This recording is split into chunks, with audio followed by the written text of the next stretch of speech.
What's good? What's good? What's good? What's good? Muria Zimbabwe. Mtwakazo muhle. Zimbabwe muhle. Kwazwai. Muria Zimbabwe. Welcome to The Connection, a Studio 7's very own youth program that targets tackling anything and everything youth related. The broadcast you're tuned into right now is LiveTalk The Connection, brought to you by Studio 7, Voice of America, and today, Muria Zimbabwe, is Tuesday, the 20th of October, 2020. Muria Zimbabwe, Mtwakazo muhle, Zimbabwe muhle. I'm your host, Michael Hove. First order of business, Muria Zimbabwe, before we delve deeper into our program, Nasim Chirongwa. Unfortunately, Silusi Zitino Urombo, Muria Zimbabwe, due to COVID-19, we're working from home. What this means is, unfortunately, we cannot give you this broadcast live as per usual, and you cannot tune in. You cannot join in to this conversation and call in as per usual. Nonetheless, Tripano Pachirongwa Sisonke like so. And what this means is, you can still send us your feedback on WhatsApp, on our WhatsApp number, +1 202 465 0318. Dio number ya mukwanisa kututumira maondero yenyu pa WhatsApp +1 202 465 0318. And this broadcast is also going to be available on our 3 Facebook pages soon after our radio broadcast, VOA Shona, VOA NWA, and VOA Studio 7. So for those that are going to be tuning in on our Facebook pages, please feel free to leave your comments in the comment section and we will see your feedback. Tonight on The Connection, Zimbabwe, we continue the conversation on COVID-19, with coronavirus. We speak to young experts about how the global pandemic has impacted Zimbabwean youth. Saka ndio nyaya tichangetchize nasi muchirongwa muri Zimbabwe tichangetchiendera mberi tichitarisa zviri kuitika pasi rose, tichitarisa zvakare zviri kuitika muZimbabwe, kuti nyika yeZimbabwe iri kukanganiswa sei nechirwere checoronavirus. Tichange tichizeya nyaya nevechidiki nyanzvi munyaya dzeutano. We're also going to be looking at the current state of Zimbabwean education. The government school curriculum entered a week 4. So bengayi 4 weeks in Zimbabwe, whereby schools have been opened. However, what this means is students have not received a formal education in 4 weeks due to the fact that ababalisi, the teachers, are not in class right now. They're still currently protesting. They're protesting 2 things. Number one, their current salaries. As we speak, teachers in Zimbabwe are receiving an average of at least $45 per month, of which, as highlighted by Melissa Changwanangwana, my guest on the show last week, they're not even receiving it as hard cash in US dollars. They're receiving it in as a direct deposit into their bank accounts, which is coming in local currency, that being bond notes. So for them, they're saying that they want to receive an equivalent of at least $500 US. That is, if they're not receiving a $500 US hard cash. So another thing that they also are protesting is the fact that in the country, they're saying that there is not enough PPE within all these schools. So schools have entered week 4. However, a lot of schools that are under the government sector have not received PPE or do not have enough PPE, especially in the rural areas. So that is not the only revelation that we're looking to focus on.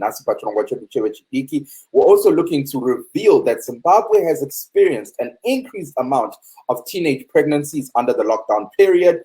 This is for different reasons, amongst them being something that teachers are going to be touching on. And of course, other women's rights advocates, they're going to be touching on why there's been this sudden spike in teenage pregnancies under the lockdown period. So we look to hear more of that later on. But first up, umkhuhlane we-COVID-19, chirwere che-coronavirus. According to Johns Hopkins University, over 40,480,000 people worldwide have contracted COVID-19. I repeat again, over 40,480,000 people worldwide have contracted coronavirus.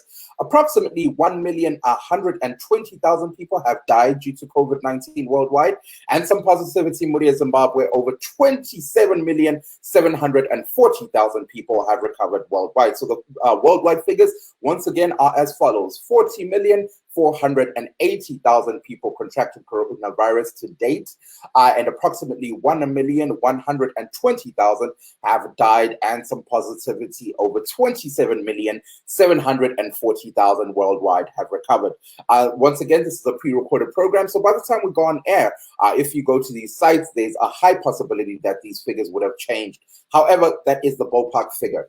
According to the most recent tweet in Zimbabwe, Zimbabwe, the Ministry of Health, Zimbabwe currently has over 8,150 COVID cases, 232 deaths to date, and over 7,683 have recovered from COVID-19. So just to repeat the figures one more time, in Zimbabwe, according to the Ministry of Health, we currently have over 8,150 COVID cases.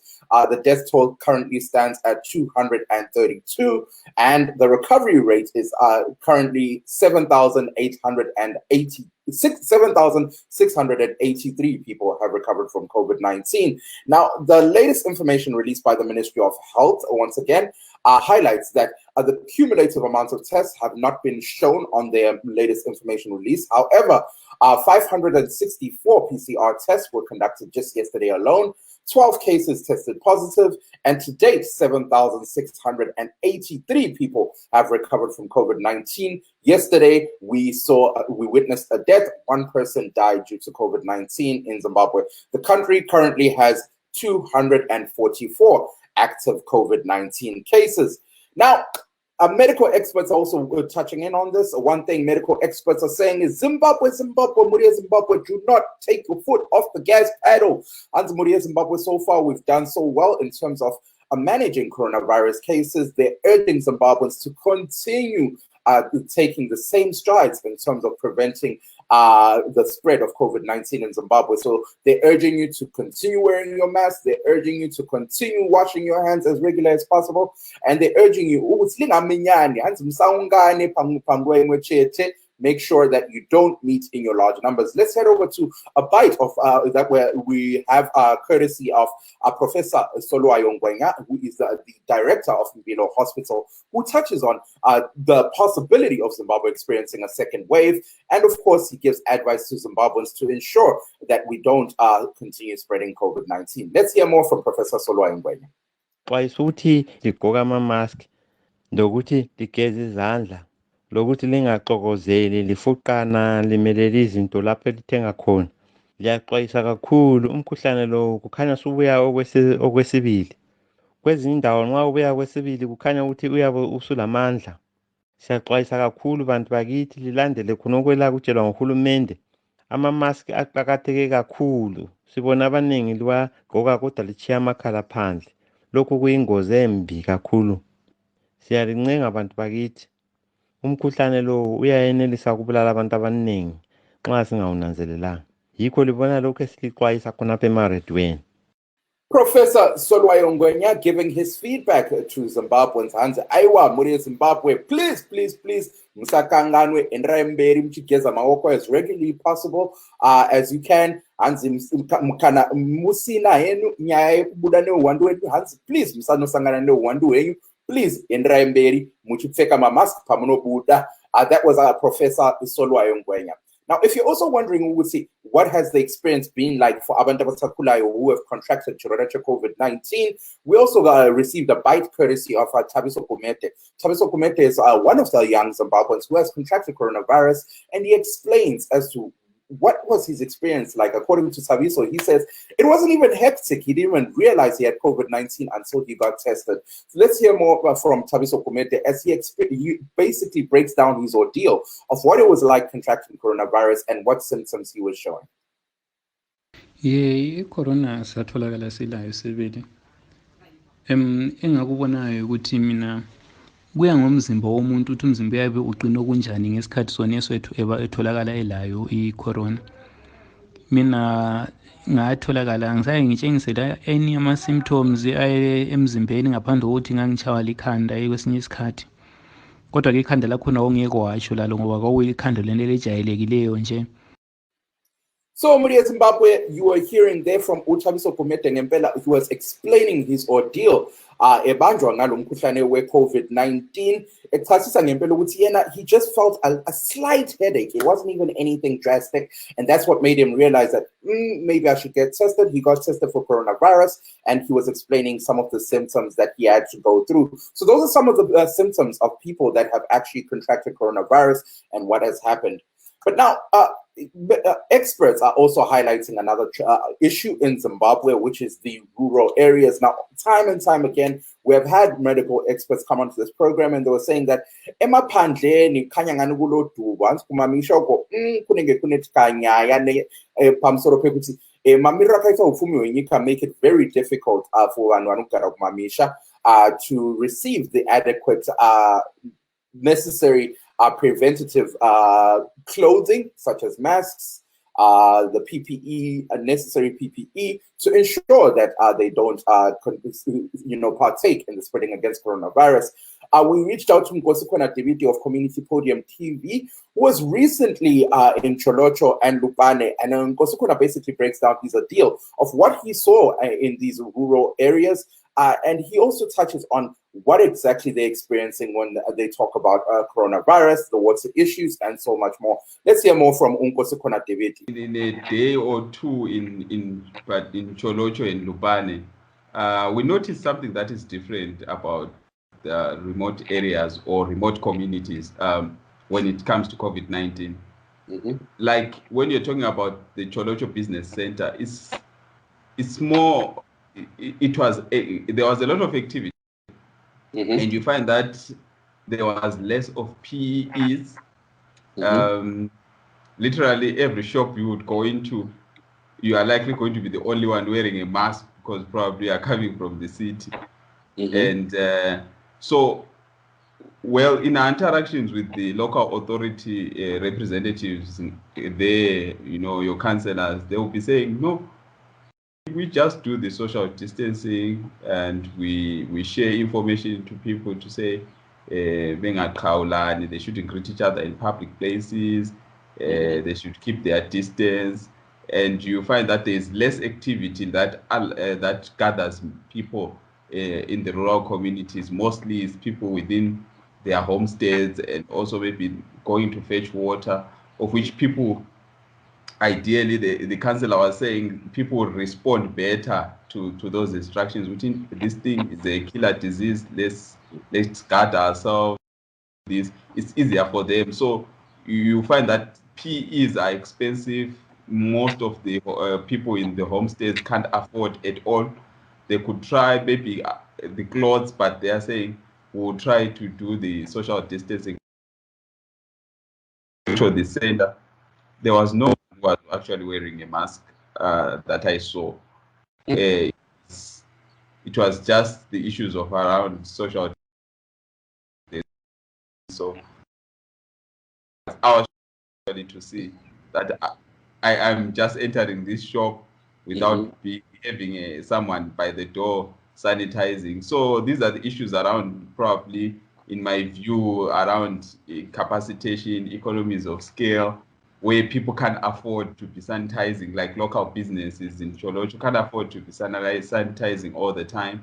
And also, without support, really external support, many businesses can't afford, because speaking to which, the days when we were there was no electricity.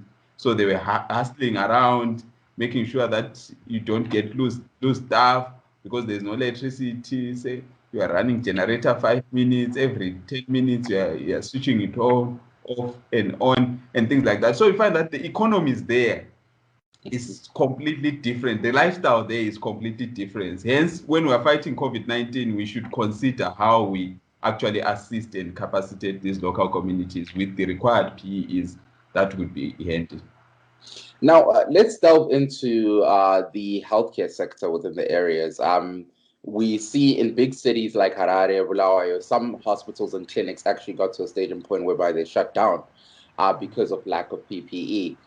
Being one of the generating and pushing factors behind it, which makes me wonder, Wuti, Emma areas, what is it? So what are the local hospitals and clinics doing there? Actually, we had an interaction with a guy who had a health challenge right there in Cholocho. So the local clinics don't have much. They can't assist much, like on the basics, really.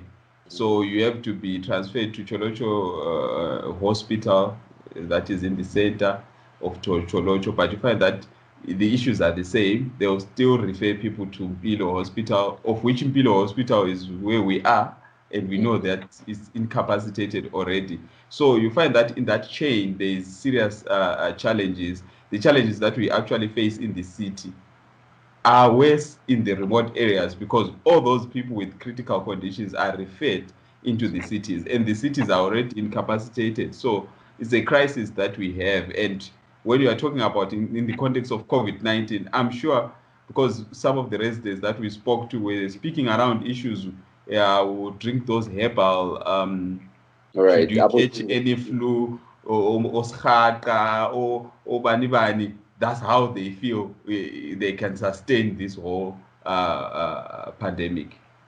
Which then begs the question around the information. Are they receiving enough information about COVID-19?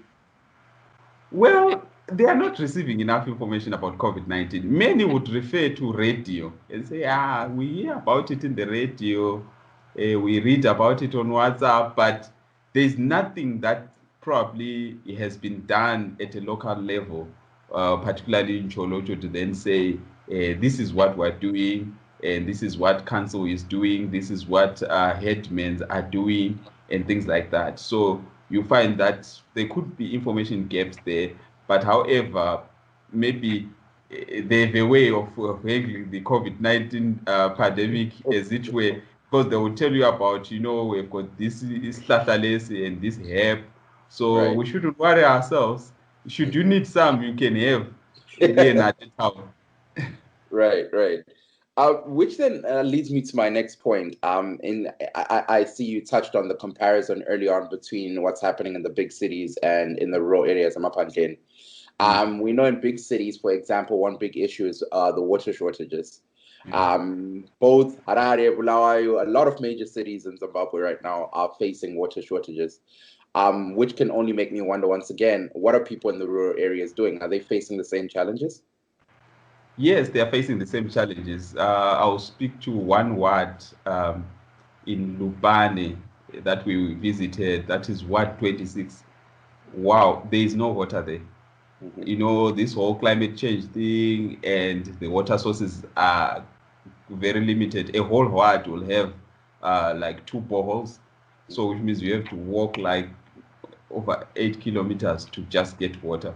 So you find that when we are now talking about washing hands, when we are now talking about COVID-19 awareness, some of these things get to be really irrelevant to them, because accessing just water to drink is a milestone. It's an achievement to say, I've gone and I've got a 20-liter bucket, I'm back. It's like we've achieved something. So you find that in communities, it's very dire. We talk about Bulawayo, where we usually get water from our taps, but in the communities it's actually worse, because the wells that they used to have are drying up, so they need to dig deeper. You find that in that ward, the councillor was actually highlighting that they have to go up to 100 meters to get water. Usually they would get it at 35. So those wells dry up. So you need to go deeper for you to access water. So it's a crisis that we have. And looking into the cities, it's the same issues. Right now, COVID-19, I'm not sure whether I can call it second wave, but yesterday, Bulawayo, out of the 37 COVID positive cases, 20 were in Bulawayo. So I'm not so sure whether we are sliding back into that issue, or because water is not there. Some of us get it once, and we are so, because some have gone for quite more longer periods without water. And now the question is, if we say let's wash our hands, how? The question is how? Where do we get the water? And what can be done to assist in the where people get water, where people queue to get water, things like that. Now, to pull you back to the conversation on PPE, I was reading I follow Community Podium TV a lot, and I have been reading some of the articles that you guys have highlighted and focused on the things that are being done in Cholocho, for example, with regards to PPE. Are there any initiatives that are being done that are helping the communities with regards to receiving PPE, be it water donations and so forth? Yes, in communities you find that there are people who donate mostly PPEs. Some actually recommend the material clothes. So there was a well-wisher who actually donated to a school because the school didn't have PPEs. Like completely, and they were already having Form 4s that were coming in preparation for their examinations by December. So you find that parents can't really contribute in those remote areas to say we need money per student to pay for PEEs, but well-wishers then come in, chip in and say, okay, we can at least give you this much of sanitizers, this much of PEs, just to cater for the few that are in the school, that is the exam writing classes. But you find that according to the government schedule, by mid-November, everyone should be back at school. But the question is, are schools ready for that? In the cities, well, the schools just push the cost to the parents. But how about in the remote areas? What are we going to do? Which then leads me to that question, of course, with regards to the schools. We see right now a lot of teachers, especially those that work in the rural areas that are under the Amalgamated Rural Teachers Union of Zimbabwe, are saying they're not going to school. Why? Because of the low salaries, but also the fact that they say that the schools are not ready to be opened because of lack of PPE. When you were in Cholocho and you went to some of these schools, what did you see? Most of the schools had at least two people, usually the headmaster and the senior teacher only. That is from the three schools that we saw.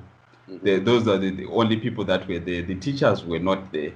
So however, the school students still come to school because it's difficult. After speaking to some of the students, they will tell you it's not possible for me to sit at home and say there are no teachers. Parents will say, no, schools have opened, you have overstayed at home, go to school, And then you find in this school in Cholocho, that is Ward 12, the kids were meandering around with nothing to do, with two people at school, and they can't control all of them. So you find that we can say schools are open, and we can say examining people that are sitting for exams this year are actually in class preparing for those. But the case on the ground is there's nothing of that happening. So why risk and say kids go to school without the necessary PEs, without the assistance that they would require from their teachers? So that's the issue now. And parents listen to what is being said on the radio and tell the kids to go to school, and the teachers have made it clear that they are not going to school, citing some of these issues around PEs in light of COVID-19. So it's a case where we might need stakeholders to sit down and see what is practical and how it can be done, because PEs in rural schools are not there. It's only well-wishers that chip in, like one who did in Ward 8 in Cholocho, and supplied the PEs to the school for a certain period and for a specific number of students. So you find that without that kind of assistance, it's a risk for us to open the schools in this scenario. And even in the case that you're citing, the PPE being given, was that enough for the whole school, or was it just for a specific number? It was just for a specific number. Actually, not more than 50, I think. Not more than 50, and the sanitizers were not so much, probably just over 5 liters, and that is just sustainable for a short period of time. And what comes after that, no one knows. The head of the institution doesn't know what to do, and the students are all there, and they know there's COVID-19, there's need for sanitizing, and there's need for masks. Obviously, some didn't get the masks because they were so few. So that's the crisis we have. Asithintene udaba lolu ngolumi lukamama uMnumzana David. Usanda ukutshela ukuthi uke wafika ngale echolocho njalo ngaselupane. Awusitshela ukuthi abantu izakhamizi zalezo indawo bathini ngokumemetheka komkhuhlane we-COVID-19 okwenzakalayo elizweni. Abahlali bemaphandleni kakhulu lapha echolocho laselupane kade sisebenzela khona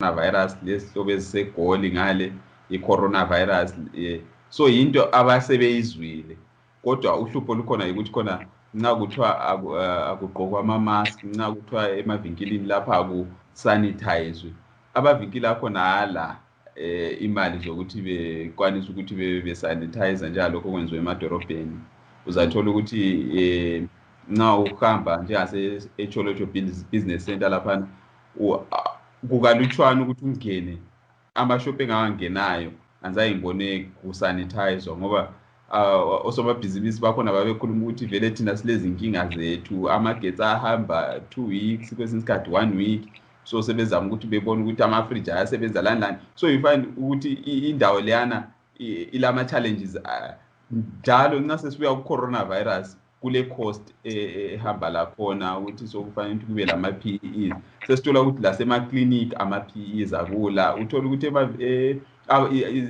izakhamizi azilama-PEs sebephonga ukuvala ngakho abalakho nxa besiza ezindaweni ezinjengabodolobheni so khonkana kungani ukulwisa kwethu umkhuhlane lo ngani akusoze kuncede kakhulu especially ezindaweni ezinjengasemaphandleni ngoba akula engathi ama-resources achaneliweyo ukuthi ancedise indawo lezi abantu besiliswe kulo mkhuhlane we-COVID-19.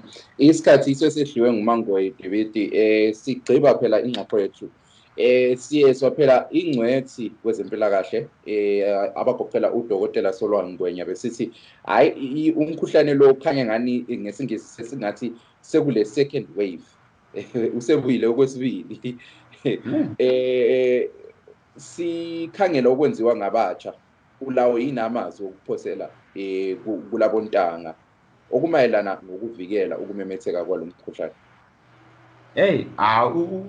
Uprofessor Solwayo sibili bengingaxoxa laye kule inyanga ezidlulile khuluma ukuthi hayi man into leyo akumelanga ukuthi ngani siyayekelela kumbe siyayekethisa ingani ayisekho sesingani sesiphila impilo zethu kodwa imessage yami kubantu abatsha ukuthi khona ukugida sizagida next time but khathesi let's stay safe simake sure ukuthi i-lockdown liyana esike saba la yadi buhlungu kade songani sokuvuleka sokumele abantu beke sike sikholise kodwa ngithi bantu abatsha hayi asizameni ukuthi sike sime kancane ngoba ubhubhane loncane kuchaya i-second wave baningi abantu abafileyo ku-first wave bantu ukuthi ku-second wave lathi sibalwe khona lapho kulalokho esingakwenza lathi ukuthi sizivikele njengabantu abatsha asizameni sibe ukuthi siqinisele sincedisane i-messages sesizwile abanye sebeyizwe kakhulu abasafunda ukuyizwa but umkhuhlane we-COVID-19 ukusakhona asizivikeleni. Muri eZimbabwe mazinzwira ka from umnumzana uNkosikhona David sithanda ukubonga uNkosikhona David ngokungena kuhlelo lwethu lwabasakhulayo. Muri eZimbabwe mangamuchinzwa ka kubva kuna vaNkosikhona David phephandaba community podium TV kubulawayo ko vaNkosikhona David tangachitaura nawo vanga vari kubulawayo ko vanga vari kucholocho vanga vari kucholocho nekulupane vakambosvike kumaruwa uko vanga vachizeya nyaya dzakasiyana siyana vachitsanangura kuti zvii zvavari kusangana nazvo kumamisha tikuonaka kuti tsamba dzatotanga kupinda apo paFacebook baba Ruhove aiwa musaigwa tinotenda zvikuru nekupinda muchirongwa vari kukomenta kapane zvambotaurwawo naNkosikhona David vachiti hanzi kumamisha uko kune mishonga yakasiyana siyana iri kushandiswa nevanhu baba Ruhove vari kuti hanzi kune that plant inonzi zumbane people are using it. Totoiti rinoshanda mkoma. Aiwa tinotenda nemaondero enyu, tinofara kunzwa kuti vanhu vari kutora matanho akasiyana siyana. Tichaunzawo dzimwe nyanzvi totokurukura nezvenyaya iyoyo kuti kune vanhu vari kushandisa maailments akasiyana siyana. Tinombonzwawo vamwe vanhu vachibata nyaya dzeginger tea vachiti hanzi aiwa kuno kuti tinombonwa ginger tea tinoona kuti inoshanda. Saka tichaunza nyanzvi munyaya dzeutano, tobata nyaya iyoyo pamwe tichazviunzawo tobata. Saka teerai, enderai mberi muri muchiuya pano pachirongwa chedu chevechidiki wohlelo The Connection muineni Mike Hove. Kodwa sithanda ukubonga umnumzana Nkosikona David ngokungena kuhlelo. In Lupane and Cholocho, a lot of households have been facing food insecurities due to human and wildlife conflicts and also climate change.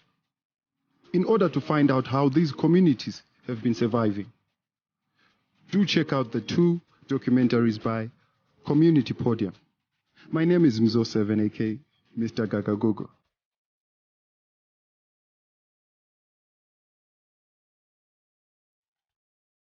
Shout out to Mr. Gagakuku. Ngalo mlayezelo wakhe ne message yathaba kupiwa Namzo7. You heard that that's some of the work that Community Podium TV is going to be doing. So make sure you pay attention. They're on our Facebook, YouTube, Instagram, and Twitter at Community Podium. So make sure you check them out.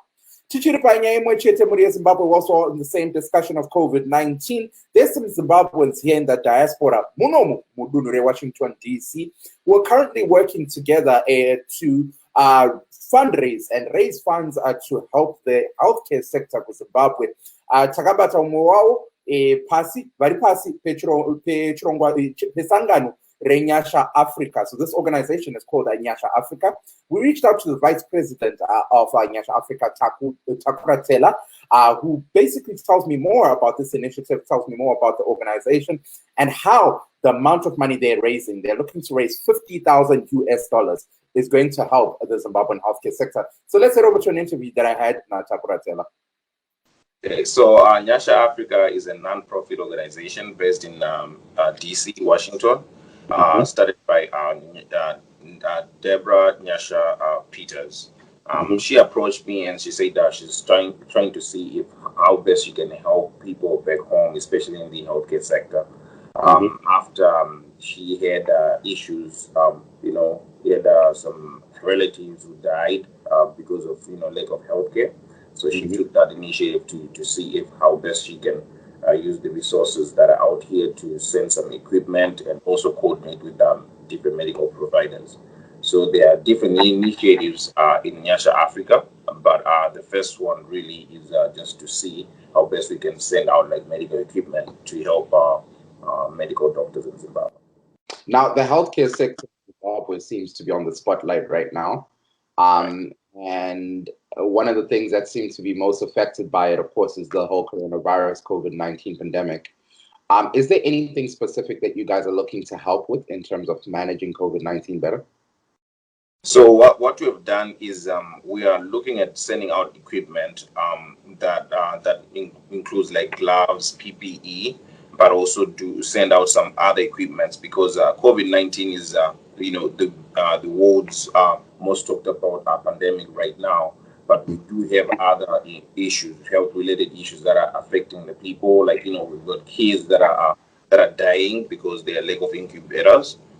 They also lack of good sanitization.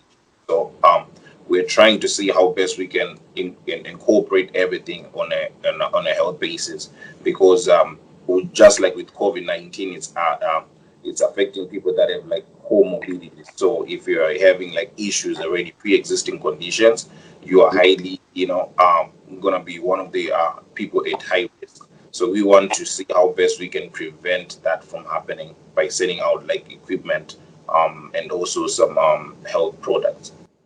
Now, for you personally, you mentioned how there's, of course, Deborah Peters running the initiative. What made you want to partake in something like this? Okay, so for me, I'm a doctor of chiropractic, so I'm in the healthcare sector, and I do have friends back home. We were planning to launch actually a program called Us and Beyond, So it's a healthcare-based program that is like integrative with medical personnel and non-medical personnel in the healthcare sector. So we're gonna do some outreaches starting in Shirugwi with my friend who's his name is Dr. Arnold Teramuka. He's based in Shirugwi. So I was talking to Nyasha about it to say, okay, this is what we're trying to do in October. But she again talked to me about her initiative to send equipment back home. So I saw it beneficial for us to work together to start the initiative here so that it can help programs like Us and Beyond back home. So that's the reason why I teamed up with Nyasha. So this initiative, in essence, will also be helping the Us and Beyond project. Yes, it will be helping because for the Us and Beyond project, we are going in and we're offering COVID-19 testing. We are also offering some other healthcare programs like diabetes testing, hypertension, and also giving people like consultations, even HIV testing, and some other health related conditions. So with Us and Beyond, eventually we want to open up some clinics. It could be mobile clinics and then one big clinic, but we're trying to go into remote areas to help them out. So that's where Nyasha Africa comes in, where we're trying the best that we can to work with some medical programs here that offer non-profit programs that offer like medical equipment that will help us get those equipment back home and then distribute it to different healthcare providers. Now, outside of just sending equipment to Zimbabwe to help the healthcare sector, is there anything else that you guys are going to be doing with this initiative? Yes, so we are planning to see how best we can work with the e-health system. So we are looking at a system in Zimbabwe. We do have electronic health records now in the world. So we're planning to see how best we can send out that information, because having an electronic health record system can help in terms of communication, in terms of like different or what can I say? In terms of different programs that are happening with different countries. So like for me, I'm a chiropractor, but for me to send information to different medical doctors back home is difficult. But if we have a database that can just send out information about like neuromuscular conditions, that will be helpful. So that's what we're trying to do. Say, put up like a communication hub for medical doctors and healthcare providers. So is this more along the lines of just communicating, or is it along the lines of education? How would that e-health system work? So it will have a communication and education aspect. So different, like right now in the States, they are offering like free seminars, healthcare seminars, and with continuing education. That way, different providers will be certified in different areas. But in Zimbabwe right now, the main thing is to survive, and everybody's trying to look for some food to eat, but they're not trying to look at how best they can be healthy for them to look for the food to eat. Now, Taku, this is a youth program, so I'm more curious about the youth aspect to it. Is there anything special or anything particular to this whole initiative that could be youth driven? Yes. So myself, I'm interested in in the young adults and the youth. So for the nation to be healthy, we need to educate our young people. We need to also give them the necessary information, especially like fitness, eating healthy. That's another thing that's lacking, where we don't talk about it that much in our communities, and we need to help those initiatives and talk about them, promote them through sport, promote them through dance, through culture. But that's the main goal, to go in and capture the young generation and get them to change their lifestyle in general. Tichitarisa ndambotsanangura ndikati chirongwa chevanhu vechidiki. Pane zviripo here pachirongwa ichi zvakanangana nekubatsira vechidiki muZimbabwe?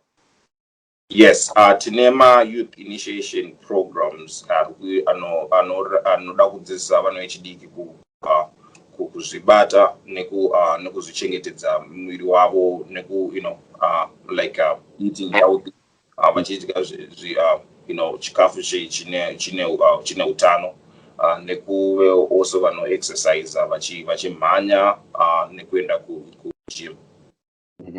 Saka zvino ndikuona chirongwa ichi mune GoFundMe page zvichireva kuti makatarisira kushanda pamwe chete nevanhu pasi rose, vanhu vakasiyana-siyana. Mungachiudzawo zvizere pakuti chii chakaita kuti muve nechivimbo chekuda kushanda nevamwewo vanhu pachirongwa ichi? So GoFundMe page yakatanga noti toda kubatana neimwe organization inonzi MedShare. So MedShare inokupai my equipments anoendesa like kumba anga mubhedha wepa hospitals, vangava machine yema blood pressure, and then vanokupai mahara, and then mozongobhadhara kushipa kumba. Saka taona zvakaringana kuti tibatane nevanhu vamwe maZimbabweans nevanhu vepasi rese kuti tingounganidza tirakidze kuti tiri musha mumwe chete, and tinoona kubatsirana nokuti charatsinwa achitswa neenda. Saka mari yamuchange muchiunganidza inenge ndeyekubhadhara kutakura zvinhu zviri kubva kuno kuAmerica zvichienda kuZimbabwe? Ndeyekubhadhara zvinhu zvikuenda kuZimbabwe nekubhadhara duty, but hatisi kubhadhara kuita sei kutenga zvinhu zvacho, tingobhadhara kuendesa kumba. Vanotipa zvese, tinotsvaga madhokotera nemalist ezvinhu zvavari kuda, and then toenda ikoko tichatora even vanhu vekuno kumavolunteers, toenda tonoita packaging kuma-offices avo kuAtlanta. All right, Muri Zimbabwe, you just heard there from Takura Tela of Nyasha Africa, an organization based here in Washington, D.C. Varikuedza kakuunganidza $50,000 to make sure kuti mari ichashandiswa mukusimudzira utano, nyaya dzeutano muZimbabwe, so the healthcare sector in Zimbabwe.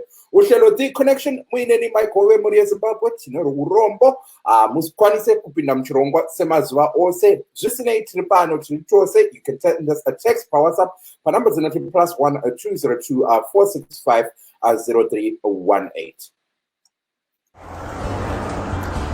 Bageti salibonani. Angiyazi ukuthi kuthiwa into they are being relaxed kancane kancane ngathi kuyinto lokhu kuyadeja. Kodwa ke hayi mina ngisukuyazi ngimangale mangena la koBulawayo. Hayi lokho kuyinto kuyanehlula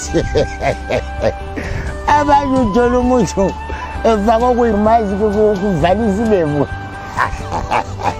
Abanye uvala umlomo kuphela amakhala phandle athi awumakanika bona kwezi omakanika hayi vele bazihlupha.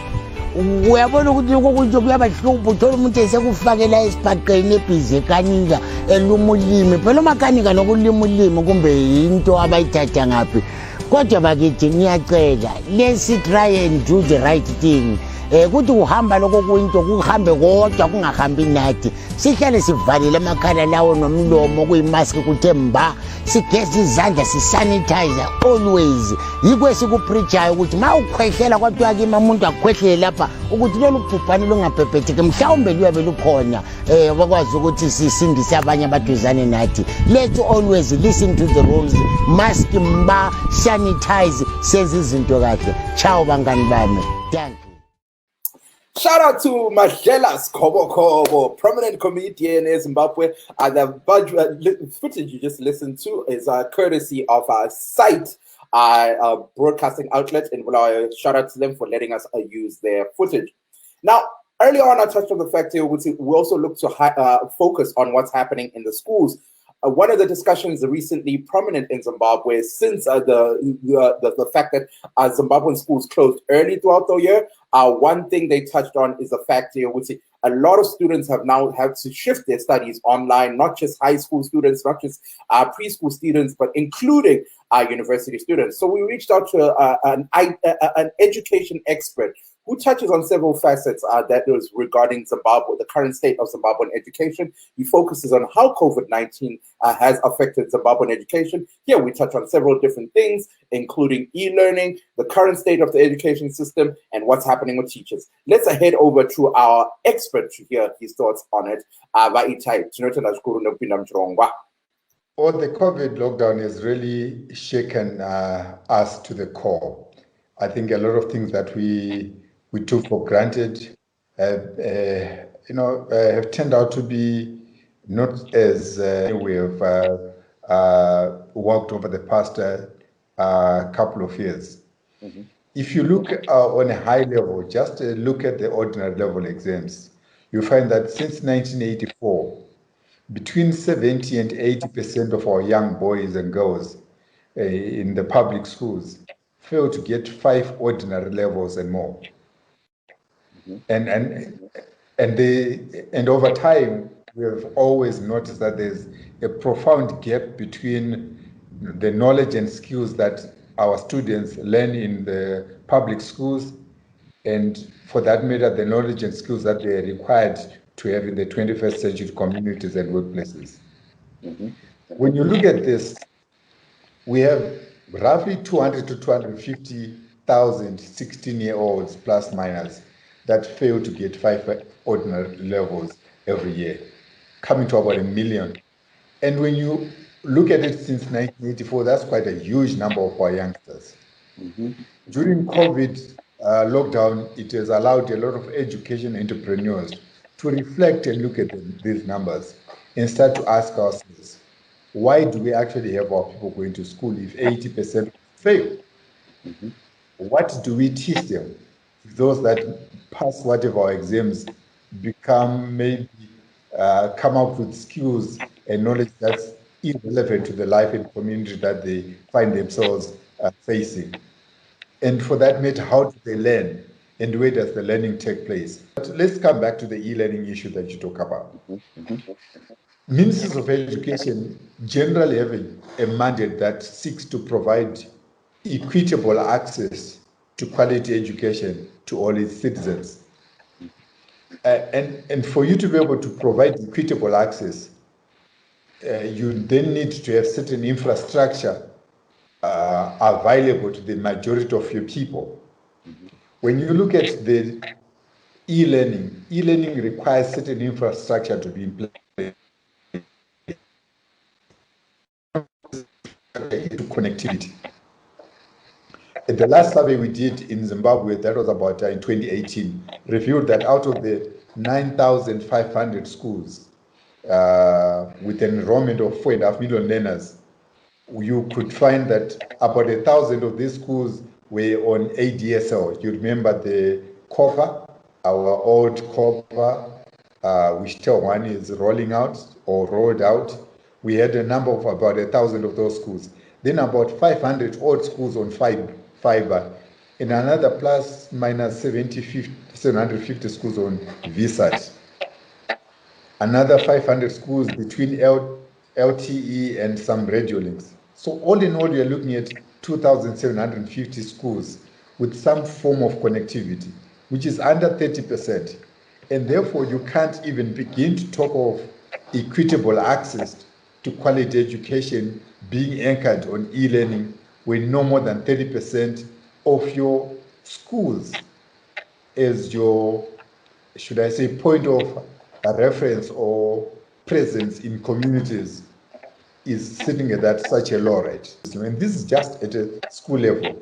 We haven't even gone at household level. Right. I can only tell you that it gets worse when you start looking at the numbers. We are sitting at about 4 million households, and a small fraction of them have broadband connectivity. Mm-hmm. Yes, a large part of our country is covered by a mobile telephone, but that's really on voice. Mm-hmm. The moment you drive 40, 50 kilometers out of a major settlement, you start struggling to get any form of internet connectivity on these mobile telecoms. In any case, many of the people cannot even afford. So access is first physical access to the platform, but also secondly, economic access. So even if you have the connectivity and cannot afford, you are no worse off than the person who actually does not have, because both of you can access the service that's actually consumed using that platform. I was looking at some of the figures not so long ago, a couple of weeks back, that were released by Portras, where they were talking about the mobile subscriptions in the country. And they're reporting that this stuff has actually increased. But what does it mean? Because they're talking about the social sites like WhatsApp and so forth, saying that more people are using this. But how does this translate anything in terms of e-learning? I think we need to understand that e-learning is not pushing information. Learning is not pushing information. It's a highly interactive, engaging process that makes use of highly complicated technologies that operate behind the scenes. Now,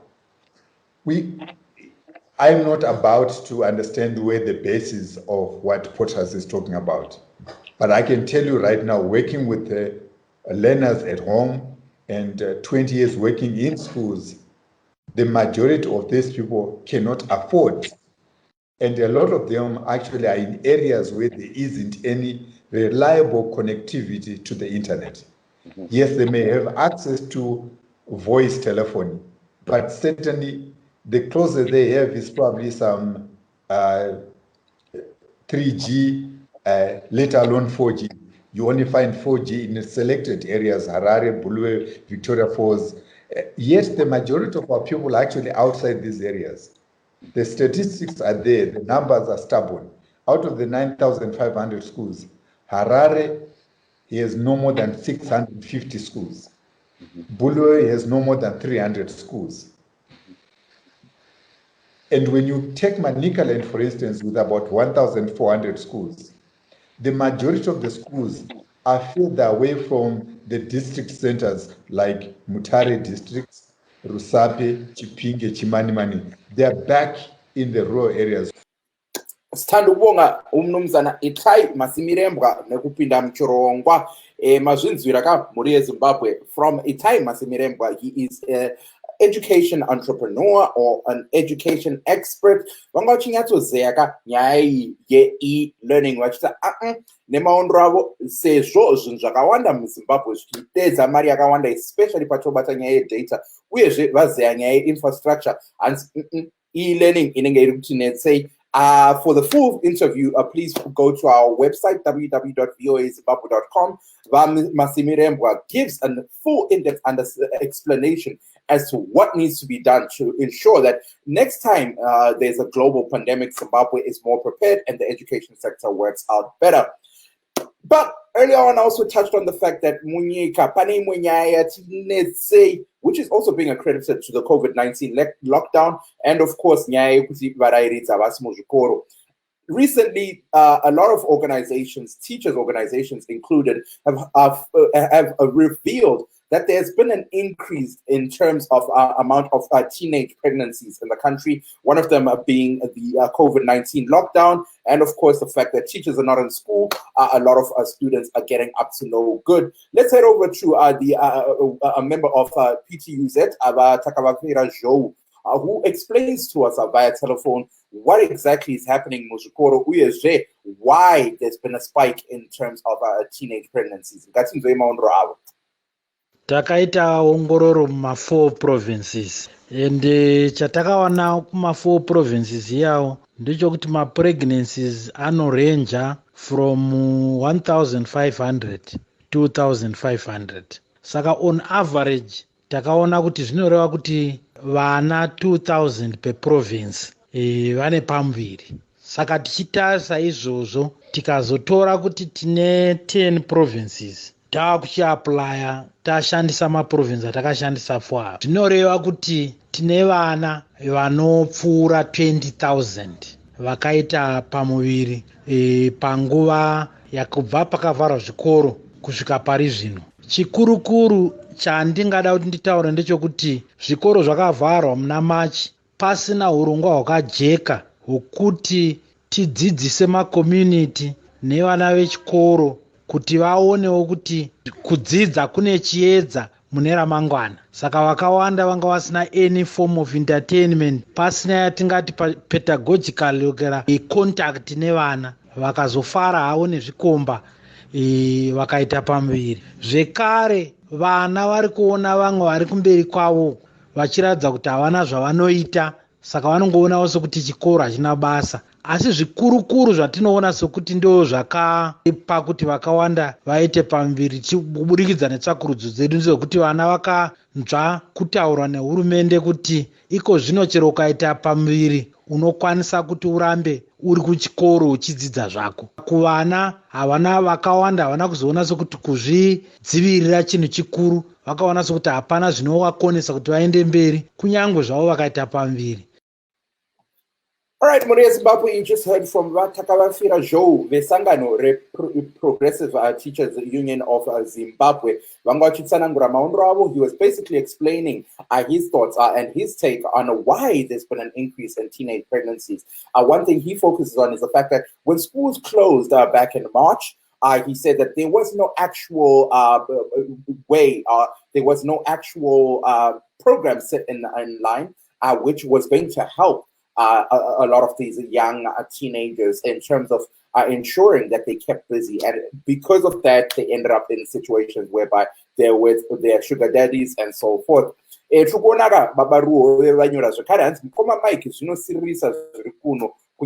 Kunyanya panyaya dzenhumbu hanzi vana vachiri vadiki ava uye zvinotivhiringidza mafamily set up edu. Aiwa tinotenda baba Ru nemaondro enyu. Musakangana Muri yeZimbabwe. +12024650318 is the number you can text us by WhatsApp kana muchida kutipa maondro enyu. But now, women's rights organizations also stepped in on the conversation. Over time, we've had conversations surrounded around gender-based violence. And throughout these conversations, one thing that also revealed and highlighted is the fact that there has been an increase in teenage pregnancies, and this is based on because of gender-based violence, and of course a lack of access to contraceptives. That's another thing that we focused on last week, where we had our medical expert Constancia Mawoza, and she was highlighting that. Let's head over to a conversation, to a clip that I have, which was sent to us by the actress Savage of Roots, whereby she focuses on that and reveals what exactly is happening and why there's been an increase and how the COVID lockdown has contributed to the increase in teenage pregnancies. We're talking about the impact of COVID-19. We have seen a lot of women and adolescents, I would say, failing to access essential sexual and reproductive health services, gender-based violence services. As you know, there's a period where there was not enough PPE in institutions like clinics and hospitals. And our organization actually works in hard to reach areas like farming and mining communities. So you would have, service providers turning away young people. If you don't have anything life-threatening, if you're not dying, if you're not bleeding, nobody's going to attend to you. So if you want a condom, you were not able to get it at an institution, or if you wanted, maybe counseling services or HIV critical services like HIV testing, you would not get that. You'd be turned away. So it really impacted. We have witnessed and recorded increased cases of teenage pregnancies, increased cases of sexual and gender-based violence that have been reported. So that has been the impact of COVID-19. But we've also gone a step further to sort of respond to such issues. Like you asked earlier, what have we been doing besides other services that I talked about? As an organization, we have been going to communities to do what we're calling mobile clinics. So we go with health personnel, we provide them with the necessary support, with necessary PPE. Then we go to communities where people are and where people need the services. Since they can't get the services from the clinics, then we're taking the services to the people. And we found that to be very helpful, not only for adolescents or the youth, but also for women and the under fives, because we're providing comprehensive services where, if a mother or a young woman comes with a child, they also get services, family planning services. Sithanda ukubonga uBeatrice Savage ngokungena kuhlelo ngokusipha umbono wakhe ngalokho okwenzakalayo ezikolo lapho siyezwa abantu besithi the youth, there's been an increased amount of teenage pregnancies. Earlier on, we heard from Mr. Takavafira Joe explaining, saying This could be, the closing of schools added to that. And Beatrice Savage also explained that the COVID lockdown added to that. Bona lamhla muri eZimbabwe mthwakazi omuhle sesifikile emaphethelweni wohlelo lwethu labasakhulayo tasifika kumagume echirongwa chedu chanhasi ndinoda kutenda all the people who added to this conversation musakangano kana muchida pamaondering munokwanisa kutitumira mamessage edu paWhatsApp panumber 0 +1 202 465 0318 sesifikile emaphethelweni wohlelo lwethu labatsha muri eZimbabwe. If you're looking to chat with me at Big Mike 3 BIGMYKE3 and on Twitter and Instagram. So hlangana same time, same place lapha kuhlelo lwethu labasakhulayo tosangana phano panefenyero studio same time, same place next week. Anokoneka nemfaro ndine Mike Hove muri eZimbabwe mthwakazi omuhle. Bye bye.